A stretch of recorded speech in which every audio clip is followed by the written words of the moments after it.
Hi, I'm Marcel, and welcome to me screaming into the void, mostly about books.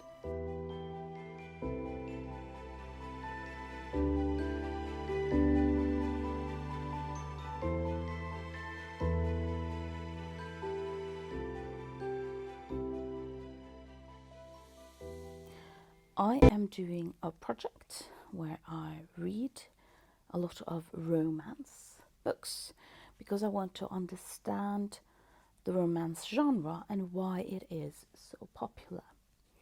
Not to shame anyone for reading or enjoying romance, but because I think it is important for us to understand what is going on in our society so that we can better engage with the people that we do share our society with.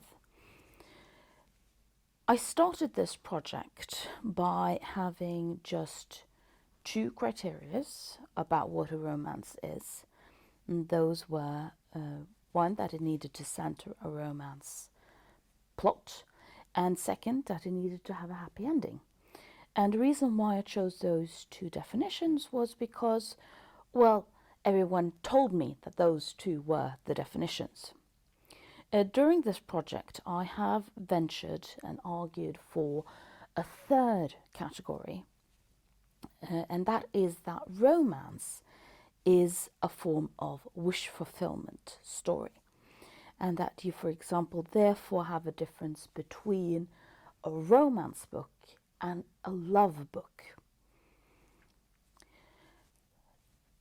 And then we have to think, and I have a theory about what the wish fulfillment is about.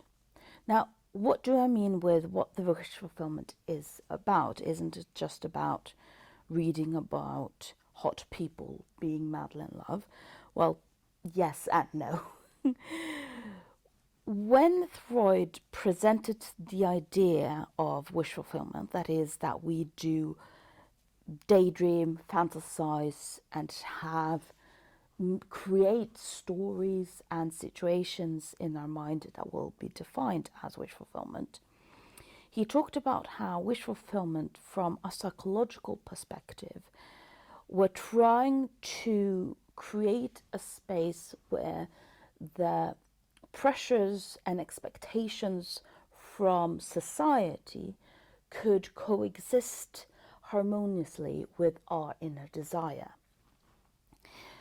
And just then focusing on how the men in these books are rich, handsome, tall, strong, would then almost create an idea that the only reason that women were reading romance stories is because they didn't love their husbands, which is doing women a disservice.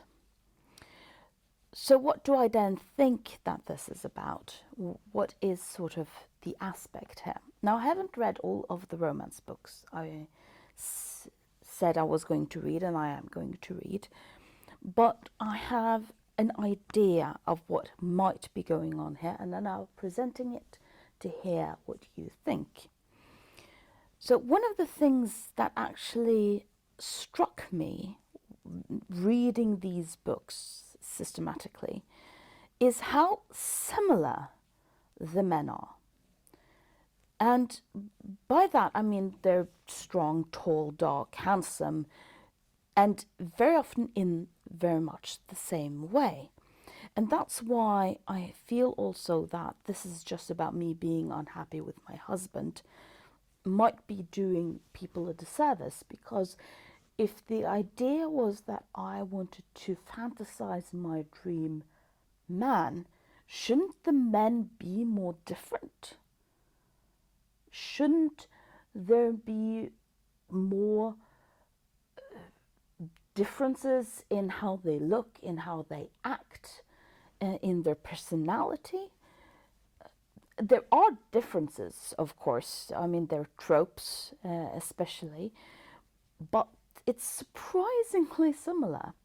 And therefore, I think that the men are just much a trope used by the wish fulfillment fantasy, as the fact that the female characters, this is of course in a heterosexual perspective, are bland, common, blank slates for the reader to imagine themselves being.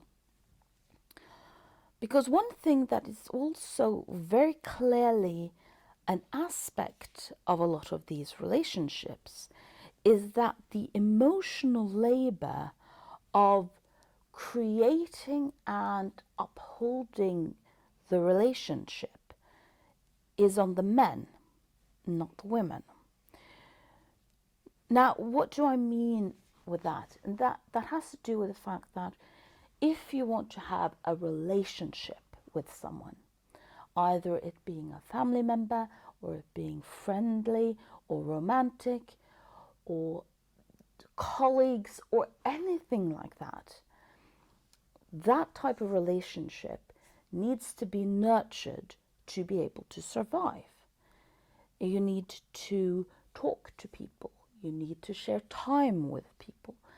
You need to do activities together. Now, not all activities will be the same because not all relationships will be the same. But if you do not do anything, then the relationships are going to die out. That's just how it is. And we humans are social creatures. When I say we're social creatures, I mean that our health, especially our mental health, is dependent on the kind of relationships that we have with other people. When we are isolated, it's a form of torture. If we do not have regular positive physical contact with someone else, it's called skin hunger. We get depressed. And then we're going sort of back to, okay, all relationships need to be nurtured for them to be able to survive. But who's responsible for that relationship to survive? Well, then we're coming here to the gendering. Gendering is the idea that you have gender roles in a society. We have expectations on people, and very often those expectations are linked to things like gender. There are also other aspects that are linked to things like our ethnic background, our religious or a-religious connections. Class is a perspective here that should be talked more about, but that's a different issue. But very often we do focus on gendering in the sense of being gendered, with this connected to gender roles. And I think gender is also relevant here because romance is a very gendered genre. The majority of the people who read and write romance do identify as women. And funnily enough, when trying to figure out the male perspective of the romance genre, what I found was a lot of homosexual authors or male on male romance books. So even then, you sort of have men who are, because of their sexuality, historically linked much more to the female and feminine space.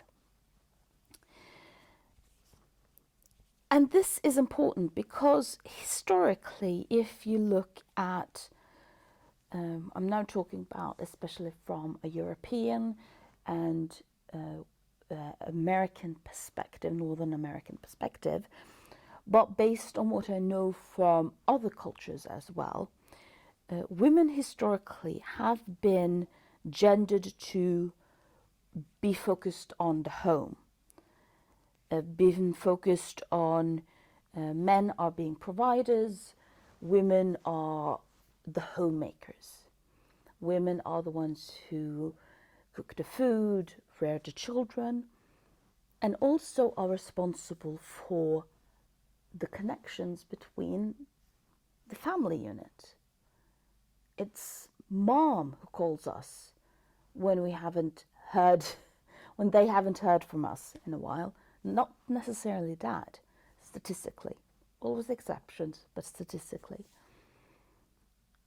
When we are now in December, and it's very often the women in the house who is organizing this social event, whose main focus, if you're not focusing on the religious aspect of it, but the main focus is to have these common experiences together that we need if we want these relationships to thrive and survive. You don't have to celebrate Christmas together. You don't have to celebrate anything together. You don't have to talk with one another. But if you don't, then that relationship is going to wither out and die. And women are much more socialized into this fact and much more socialized into taking responsibility for that. Men woo. Men are the ones who chase women, but women are the ones who ensure that the relationship survives in the day-to-day. That's just the generals that we have. And then we cannot sort of argue if that's positive or negative.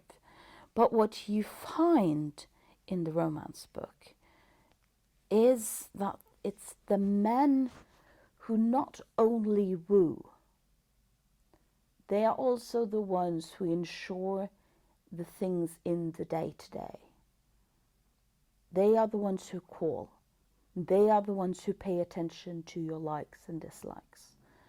They are the ones who make sure that the family's emotional well-being is okay, that you're not stressing too much over the everyday things that stress us. So that's my hypothesis about what the wish fulfillment in romance books is about. It's not necessarily about the men in and of themselves, but it's the fantasy that someone else takes the responsibility of ensuring that the relationships we have survive. And if this actually fits, then that might also explain why this current popularity of reading on Book Talk, especially because that was the one who where it exploded, also started during the pandemic, when we were isolated, living alone, feeling the skin hunger, and our relationships with one another were dwindling because who had the responsibility of ensuring it? And the more isolated you are, the more difficult it is to reach out and create these relationships again. And because the relationships were dying, the more isolated we became. And then we went back and forth in this aspect that someone needs to take that responsibility of the first contact or the regular contact for our relationships to survive, and we need them to thrive. But it was hard, and it became harder. So romance became a wish fulfillment, a way for our inner desires for connection to coexist with the external pressure of someone having to take that call. But what do you think? As again, I'm just throwing out an idea here. Please let me know in the comments down below. And thank you for listening to me screaming into the void.